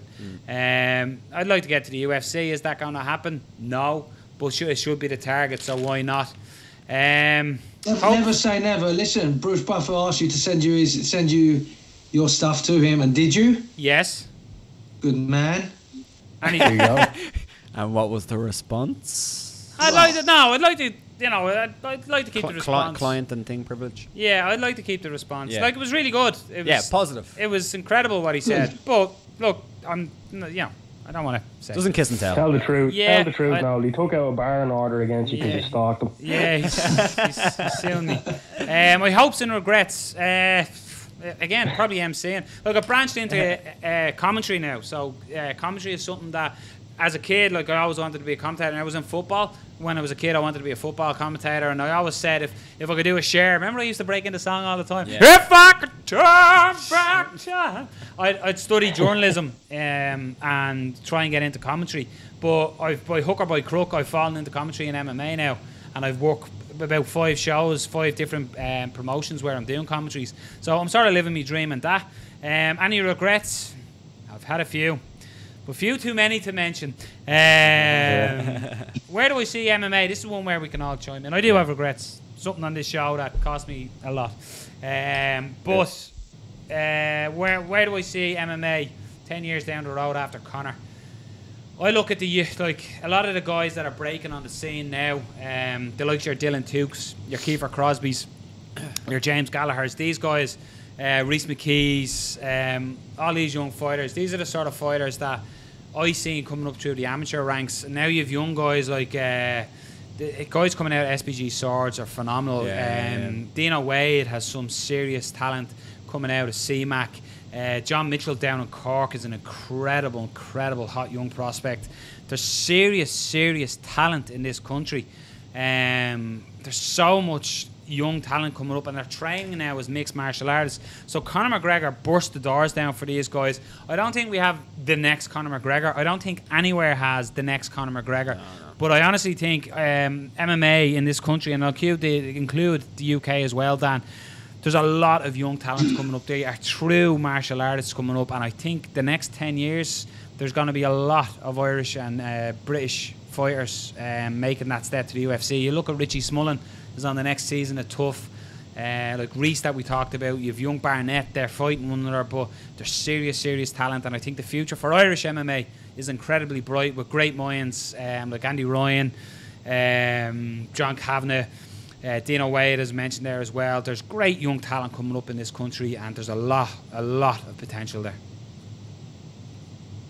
I couldn't disagree one bit, no, but I'm going to predict now, I reckon McGregor will have his debut promotion in Ireland, his own MMA promotion, and I reckon that's where the young guys are going to be heading to, apart from the UFC. Yeah. I believe in 10 years' time, by 10 years' time from now, he will have his own promotion for the Irish fighters to be able to debut on.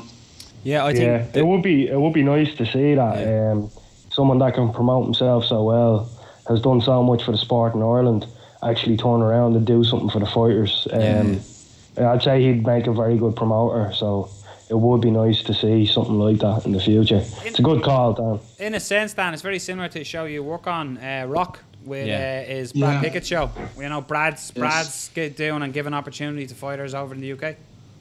Yeah, and like you said, I know you've had Brad on the show as well, but like same thing. His name holds well, and to have his name with the promotion, and obviously you find on that show will turn a lot of heads to recognise some of the fighters, and he's given not just his fighters who he trains with down at Team Titan, but also the opponents and the other guys he brings on, etc., and he matches them well. So yeah, it'll be nice to see if McGregor is able to produce something like that and then put a promotion on, or set up gyms for people to go from his community who haven't got the opportunity from where he came from to be able to go and train, etc.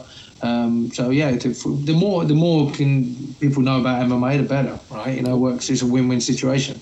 The only thing I'll say, sorry, Robert. Yeah, go ahead. The only thing I'll say about Conor is, if he doesn't make the promotion, if his whiskey gets released, it better be fucking good. That's about it. Yeah. I love me alcohol, and if he releases a below standard whiskey, I'll be fucking tearing into him. Bad review. It tastes like the inside of a burnt tire. You can go fucking. So is it safe to say then you'll be doing a review live on obviously Fight Talk about the whiskey? Most likely, but I'll probably be going, yeah, it's all right. I was waiting on you somewhere to throw in, if he sells me a bottle of whiskey and it's no good, he probably won't be able to defend it anyway. Hey. I was waiting for you to say something like that. Very good, very good. Yeah. Carl is the original Conor McGregor's a paper champion. Carl, that was always Carl's thing. Yeah, one thing we'll talk about that. And one thing I will say about the Irish MMA thing. One thing we kind of forget about is the infrastructure in Irish MMA now compared to what it was back then. So I'm very interested to see in 5 years what it can produce, and even the UK as well, because there was pretty much none. It was just kind of guys going and fighting. I think the IMAFs and everything is going to be it's going to be completely different. So you have that as well. Glenn Ellis last week was trying to say he wants to get IMAFs to come, the IMAF tournaments, the Worlds or the Euros to come to Ireland as well. And I think that'd be a huge thing. It'd be almost like when the World Cup comes to countries, you know what I mean? It just pushes football. So if you got IMAFs here, you know what I mean, it'd create huge interest. If you with the IMAFs and you held it in like 3 cages or whatever, and it was in the National Basketball Stadium, how well would that do? I'd go and spend a day there. Yeah. Be fantastic, and we get in for free. And we need to get ourselves a Russian scientist to make us a doping program, because they're good too. Just watched Icarus, did you? just off the Icarus train. I literally just watched it the other day. Fantastic, brilliant. But no, to you lads, Dan, you're throwing bouquets at us, but like you were a huge part of the show. Bringing your expertise in Referee's Corner, everything we throw at you with Referee's Corner, you'll always have the incredible insight and breakdown for us. So we're grateful to have somebody with your knowledge. You're a good talker as well, you know what I mean? That always helps. You do a great bar rat impersonation as well. But impersonation. But no, honestly, your expertise is a vital cog in what you do. Like, it's not like there's other shows where people can go, it was a robbery or whatever, but we have you to lean on to go, why did the referee do that? What's the ruling? Why should he have done that? And even in general things, like I send you a link the other day just saying, Dan, was this legal? And like it's just great to lean on you for that expertise. So you've brought a big dimension to the show as well. Thank you. I appreciate that. But what I don't appreciate is though, every time I do come on for the past God knows how many months, you keep trying to throw me under the bus with me and God. I haven't. You said it, Dan. You said it. And it's not happening. To be fair, you just brought it up there, Dan. Well, I thought I'd better bring it up before Noel or Rob puts it in there. Tap like a bitch. Tap like a bitch. I think that's enough reminiscing. Is it? I think so. Yeah, I think so. It's been like this one. This episode's a weird one. So if you're listening, you're going, "What the fuck?" The lads are going mad here. We're looking back. We're reminiscing. Some people are probably looking, going, "Who's your man with the beard?" Yeah. Wait, they both have beards. Big dirty Carl Doran fella. Who's this fella? Yeah. And we'd be like, Carl used to host a show. His missus pulled him off, hooked him. That sounds dirty. Didn't mean that. Partly kind of what happened. To be fair, it was part of the whole thing why I left. You know, foreplay and all that. I miss Carl Doran. But yeah, so Carl hosted probably right up to what? Probably episode 40, was it? 45? Good while. Yeah, I think so, yeah. You came back with your Stone Cold intro, but you're back. Dan is always on. We are only saying with Dan, we got to nail down a time. We got to get you every. And he goes, lads, I'm available every week at 7. We've agreed this 100 times over. We'll have to nail down a time. Yeah, but lads, it's an absolute pleasure as always. We didn't really talk about specifics this week, but we reminisced and talked about the show and where we're at. We've got where we are, but there's a long way to go. We have a lot planned for the future, and the show's only going to get better. Hopefully. I hope so. Here's to the next 100. Yeah, it could be all downhill from here. We don't know that yet. Yeah, it could be. Here's the 200. But we're going to let you go, lads, because we have another guest that we want to speak to about something pretty cool. Fuck's sake. Blow it out your arse, Rob. Take care, James. Good seeing you, Carl. Pleasure, gentlemen. Take care. Good luck. Take care. There you go. The gentleman, Daniel Movahedi and Carl Doran. Apologies there. All we need there was Phil Lynott. Lads going down. We reeled in the ears for a long time there. Rob, I'm not too sure of your order here, so you can edit me if I'm wrong. You're not wrong. But let's get on. This is something that really hit the internet and hit it hard. Online MMA comic by an Irish artist, a Dublin artist, a Tallaght artist, Barry Keegan. He came up with this idea due to MMA Reddit called just Shadow Realm. I won't give away too much, so French? Let's get on the Skype machine. Barry Keegan. Okay. Okay. Okay. Done an Ariel. Okay. So welcome back to, obviously, Fight Talk, and we are now joined. If you're on MMA Reddit, you certainly would have seen this because it took ownership of the front page. If you listen to the MMA Hour, you'll have seen it on Rick's pick. He's an Irish man, he's a Dublin man, he's a Tala man, he's an artist. He created an online mini-comic called The Shadow Realm. We're now joined by artist Barry Keegan. So Barry, thanks a million for coming on to us here on, obviously, Fight Talk. Cheers, lads. Thanks very much. Barry, I know you teased this a while ago on MMA Reddit about it, but before we get to the actual comic itself, the idea of Shadow Realm, for anyone who hasn't seen it, he was an MMA fan, you must be under a rock, but where did the idea come from? Well, for me, it was just reading about it on Reddit. It just, over the years, you'd see different people mention the Shadow Realm, saying this fighter sent that fighter to the Shadow Realm, and yeah, a lot of the time it was done in a real kind of jokey fashion, and you just kind of started to think of an idea of what would it be like, and you know, I just kind of, when you think about something for long enough, you want to put it out there on paper and kind of, you know, share it with people. And I always thought, like, if I actually done something like this, it's such a kind of an in-joke. I don't know if it spreads outside of the Reddit page, like, but I just thought to myself, if I put it on there, a lot of people get a laugh out of it and enjoy it, like, you know what I mean? So yeah, that was kind of it, like, really, you know, it was kind of another way of trying to just get my art out there and share it with people, like. How did you come to, out of all the fighters you could choose, you landed on Chuck Liddell? How did Chuck Liddell become the star? Yeah, I think it was just, I suppose when I first fully got into MMA, Chuck was like the main man at the time, you know, he was just like the king, he was just knocking everyone out and like unstoppable, and I suppose that loss was a real like heartbreaking moment.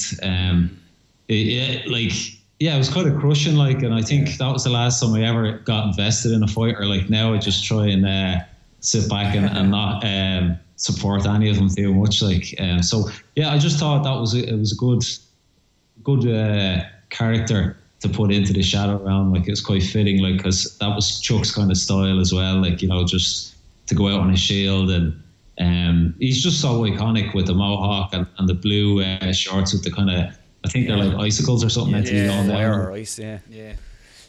How different is the end result versus when you were first thinking about it? So when you first seen the Shadow Realm, you're like, oh, maybe this could be a comic or a graphic or whatever. How different is it, the end result versus the initial idea?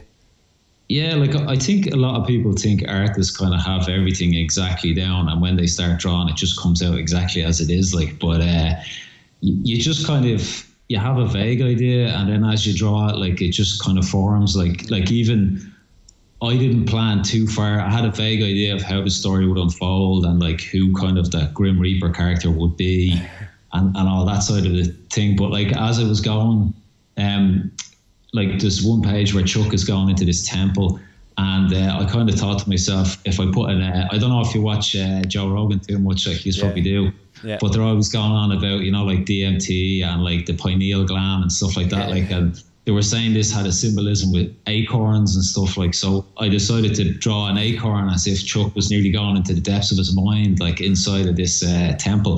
So like, stuff like that, just that kind of came around as I was drawing the page, and like, a lot of people picked up on it as well, so it's a bit of a laugh, you know, when people kind of comment on that stuff, like, so yeah, it's kind of a mix of two things, and then when it's finished, you're like, well, that wasn't exactly what I thought it was going to be, but boy, I was pretty happy with it, like. One thing a lot of people picked up on was the he has the look in his eyes line. Yeah. For people who don't know, explain what that was, what the reference was to. It's just a meme that's been going around online for a long time, and I think it was like before every Chuck fight, Goldie used to just say he's got that look in his eyes, and someone kind of mixed it all together. So there's like, I don't know, there's about 10 like different shots of Chuck coming out and Goldie saying he's got that look in his eyes. So yeah, I just thought it was a good one to put in there and give people a laugh, like. Yeah. One thing it's done though, Barry, is, and I thought you'd done it brilliantly, and I did say it to you as well, was that, like everything that's masterful, like they always say, like a good chef or a good band or whatever will always leave you wanting more. Have you found that with this, the Shadow Realm? Because I know it was like going through the Reddit comments, people are going, oh my God, this is amazing. And they're almost throwing ideas like Mark Hunt has to be there. Or is that something that you can see the story continuing? Yeah, to be honest, like easily could, like, and there's so much material. Like, I suppose MMA, it's like the main online sport, I think. Like, there's so much kind of fan interaction, and the fans put so much into it, and like all the jokes and everything, and then just the characters, like the fighters themselves, they've got such varied histories, varied lives, backgrounds, their own little jokes, and it's endless what you could do. It really is, like, you know, and like, yeah, there was so many people messaging me and sending me private messages going, you know, you have to do more of this, or like set up like a Patreon and stuff like that. Like, so yeah, like it's something, it's very tempting to go on and do more of, like, and I think I will definitely come back to it. Like, I just have other stuff that I have to finish off first, like, you know, but yeah, it's just blown away by kind of what I took into, like. I don't know if you take suggestions or anything like that, but there's one fight that I'd love to see the Shadow Realm, how this is portrayed. It's Pat Berry versus Czech Congo. Oh, wow, yeah. When Pat Berry got probably knocked out about 3 times. Czech Congo got knocked out about 3 times. So I'd love to know what happens there, the consciousness versus unconsciousness. I think that'd be interesting. Yeah, I think it's like the both of them were dipping in and out of the Shadow Realm throughout the whole fight, like, you know. Pretty much. How did you find? Because I know, like, obviously you got the great story, but a lot of people thought, like, a lot of people looked at when they seen it and went, whoa, this is dark. So how did you find that side of it? Because in a way, like, obviously here in Ireland, fighter safety took a big turn as well over the last few years. Not that it wasn't of importance, but you know what I mean? The safety of fighters has really taken front stage now here. So how did you find, like, there was a lot of articles as well in the big papers over here wrote about it and all about, you know, how you depicted the dangers of mixed martial arts. What was your reaction to the articles? Yeah, I think it had more of an impact than I thought, to be honest. Like when I done it, I just wanted to, I think for me, I wanted to take away people joking too much about it, like almost making fun of a fighter knocked out, like, because I think most people who do that probably have never been punched or thrown a punch, and it is serious business. Like, so I wanted to put something in there to kind of remind people, like, of what's on the line and basically what these fighters go through. Like, not that I would know, like, you know, but I suppose I can kind of imagine. But yeah, definitely when I seen it in like some of the papers and stuff, and like, I suppose how they spun it, like, I'm not saying they spun it in a bad way, like, you know, but I was kind of like, whoa, actually, this makes it look a lot more serious than maybe I thought. And especially a lot of people on Reddit as well were kind of almost saying like they felt, I suppose they were like, I'm going to find it hard to watch MMA after this, you know, stuff like that. Like, but it's just I think it's a part of the sport that people always should kind of have there in the back of their minds. Like, well, the knockout that takes place in the comic, we don't want to give complete spoiler alerts. Yeah. I remember that knockout, and I genuinely remember at that time watching it having fear. Yeah. Yeah. Because it was such a vicious knockout. It was such a vicious finish. But what I think you capture in it throughout it as well is that the warrior spirit, because the warrior wants to return. Again, I'm trying my hardest not to spoiler alert here, but like, I think the message was told brilliantly. Like, as in, I remember speaking to you about it when you were saying about it, and I was like, oh, I can't wait to see this, because I remember, like, cat out of the bag in some ways. Barry's a cousin, so we grew up together, and like, I remember us on holidays, and you'd have a pen pad, and you'd be constantly drawing pictures, and you used to ask me to sort of think of a super villain or something, and I'd start, and you draw it, and your creation was phenomenal. So when I was talking to you about the lead up to this, I was like, this could be absolutely amazing. But I have to say, I think the story you told, it hits the mark so well. Like, it's absolutely incredible work. It really is. Like, and I'm not just saying that because you're a cousin and all, but like, it hits the mark perfect. I really think it was just perfect work. Yeah, cheers, lads. I think it definitely resonated with everyone, like, in a big way. Like, even there's another story that I'm doing, and I put both of them out around the same time on my website. And like, this done about, I the other story I got about 7,000 hits, like, and this I got in one day 20,000 hits, like, wow. Which is phenomenal. Like, you know, I never expected to get near that. Like, so it definitely inspired people to share it and probably send it to friends and say check this out and stuff. And like, there's so much stuff online these days that it's hard to kind of grab people and make them take notice. Like, what's the website where people can find it? It's just barrykeegan.com. Easy. I was gonna throw it up on the screen, but I think what would be better if I throw it up in the corner. I can put up in the corner in edit. It'd be clearer if you had to see it, just the front page. But if you want to see the rest of it, go to the link in the description. And as well, if you go on to at Barry Keegan Comic Art on Facebook, because everyone's on social media, go check that out as well. But Barry, you didn't only draw the Shadow Realm and write a fantastic story. You also, I hit you up, said me and Rob have a bit of an idea. We want to bring out an obviously Fight Talk t-shirt, but we don't want to have your stereotypical fighter t-shirt. So again, this is almost like a cast back to when I used to describe something to you when you draw it. So basically something that's mentioned in this show regularly, predominantly by Rob as well, is, hey, that's Japanese MMA. And it's all about, you know, the freak shows, how they, you know, loved them. Basically, they praised them. And it's like, look at Bob Sapp and look at everything that's happening. So we came up with an idea and we gave it to you. And Rob's going to throw it up. It's on the screen here. This is Japanese MMA. Now, hopefully you can see that. Any, what can we say? Any likeliness to anything is just purely coincidental. But hey, this is our new t-shirt design. Obviously, Fight Talk. That's Japanese MMA with what you would say is a big, tall lizard fighting a very muscular, feminine-looking person, and that's Japanese MMA. So. What's really funny about it is, I remember when you sent us the first edition, the first sketch you done of it, I literally said to Rob, holy shit, Barry has nailed exactly what we spoke. Exactly what we wanted.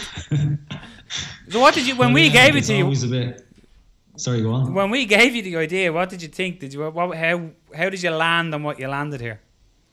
Yeah, I was just like, I definitely want to draw this. Like, you know, I suppose when you're drawing stuff, it's probably more guys like to draw muscles and lizards and creatures and stuff like that. You know what I mean? Like, so it just kind of had all those elements, and I was kind of knee deep in the Shadow Realm. I was kind of coming to the end of it, and I was just on that buzz, and I was trying to get the likeness of certain fighters and stuff like that. Like, and it was just, I just seen a nice little side piece to kind of go in with the Shadow Realm, and just I suppose do another MMA related piece of artwork, like, and it's nice to think that it ties in with your show and it's going to be on a t-shirt and stuff, like, so yeah, it's pretty cool. Like. So we've sent that off. Obviously our sponsors, Fight Star Ireland, look after that end of things for us. So it's off in print. I'm not too sure when the t-shirts are going to be available, but t-shirts will be available as well at Fight Star. If you go on, check them out when they're available. They will be there. We're going to have a few as well that we'll obviously do prizes for and stuff like that. But what I loved about it was, Barry, when you drew it, and as much as it's like obviously Fight Talk is their show and stuff like that, when I seen it, I was like, I'd buy that t-shirt. Like, if I was out and seeing that, I was like, I'd buy that. And I just think it encapsulates everything that we sort of wanted in it with thing. And it's such an incredible design. And again, you've done it again. You might have done it when we were on holidays in Turkey with your superheroes and supervillains, but you just nailed what was in there. Cheers, lads. But again, for anyone, give your shout outs on Facebook and Twitter. Where can everyone find you to follow the art as well, buddy? barrykeegan.com. If you go there, like, all the artwork is there, and then the links to social media. But like, it's pretty much it's Barry Keegan Comic Art on Facebook and at Barry Keegan on Twitter or Instagram. Just appreciate any kind of support. And people can order. I'm right in saying they can order a print of is it the front page of it? Yeah, it's kind of like a poster or first page type thing. I just put it up as a print if anybody wanted it, because a few people were kind of saying they wanted something, like, so yeah, if they want that, like, cheers, Rob. I did like it. Must buy one from here, I suppose, really. But no, I have to say, Barry, again, I'm throwing too many bouquets at you, so you owe me a drink at Christmas. But drink of water. Honest to God, exceptional work, and I honestly think you nailed the idea of it. And MMA Reddit loved it, and wow, when you start ripping out information, if you do start working on part 2, I can only imagine how it'll take off. And I wonder, I would wonder, has Chuck Liddell seen it? I wonder, yeah. Yeah, who knows? Like, who knows? Hopefully he doesn't mind. Like, it's Jesus, yeah. Well, you're not. What's the likelihood of meeting the man? But, yeah, I'd say like all it needs is like someone like a Brendan Shaw or something to say. Yeah. Like you look, Rick's Picks picked it up, so you never know. I'd say he has seen it. You know, he'll travel. Yeah, but credit to you, amazing work, and yeah, bring out part 2, will you? Hurry up. Yeah. Cheers, lads. Cheers, thanks. Man. And come here, thanks a million for coming on today as well. You're a gentleman. Cheers. Thanks. Take care. Thanks, Rob. Take care. There you are, ladies and gentlemen. The artist behind Shadow Realm, Barry Keegan. If you haven't seen it, go on barrykeegan.com now, and have a look, have a read of it. It's absolutely brilliant. Even if you're not a comic book fan, the work is phenomenal. You can see it there.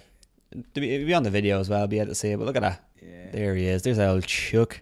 Yeah. I love the little thing here. Just like that. Yeah, incredible. Absolutely. It's all over. Wow. It's all over. Wow. Just like that. Yeah, incredible. It is absolutely. Put the t-shirt up there one more time as well. And look at that. I think that sums up perfectly. We'd wrap the show with that up in the background. Yeah, we'll leave that up there. Yeah, it's been like it's. I love it. It's again, you know, when you get onto somebody and you say, "Hey, Barry, any chance?" and he absolutely nails it. Like Japanese MMA, a fucking lizard-like big creature fighting a big crazy-looking woman in a cage, just broke to shreds. Fantastic, and I like the fight talk. Rob, you take credit for. Well, I didn't draw it. You didn't draw, but it was your idea to go. Suggested the font. But incredible design. So thanks to Barry for that. T-shirts will be available as well. So yeah, we'll run a few competitions and we will get them. Oh Jesus, yeah. But yeah, new T-shirts coming soon. Episode 100, Rob. It's been a bit hectic. Yeah. It's, you know what? It's a bit. It's almost funny that it's happened this week, that everything has sort of been all over. Yeah, over the years, with obviously Fight Talk, we've had so many different things that we've had to battle through, like technical issues, studio time, just recording. So today, I wouldn't mind. So we had two really good guests lined up. Unfortunately, one couldn't do it, and then one couldn't do it, but late notice. So we kind of missed out on those. Then we also had Skype issues. We had all this, so it was a bit of a nightmare of a show. But hopefully, it was entertaining. Yeah, and it probably, if you listened to us live stream the other night and you thought the lads had really good MMA debate, probably didn't this week. You know, we went a little mad. Aidan, I hope I answered your questions. Yeah. Go into other things another time. If I'm ever having a beer, I'll tell you my real regrets. Also, if you're listening on audio, we're starting to do some live streams on YouTube. Yeah. We don't know. We haven't pinned down a time or an exact day, but eventually we will. But we're gonna do them anyway. So they'll be on YouTube live streams. But shout out one more time. 5-Star Ireland, the fighter's choice, everything you need under two roofs. MMA Mix, they're obviously good because they're with obviously Fight Talk. And to feelsupreme.co.uk, check them out. Use air code Fight Talk at the end, gets 10% off. This has been 100.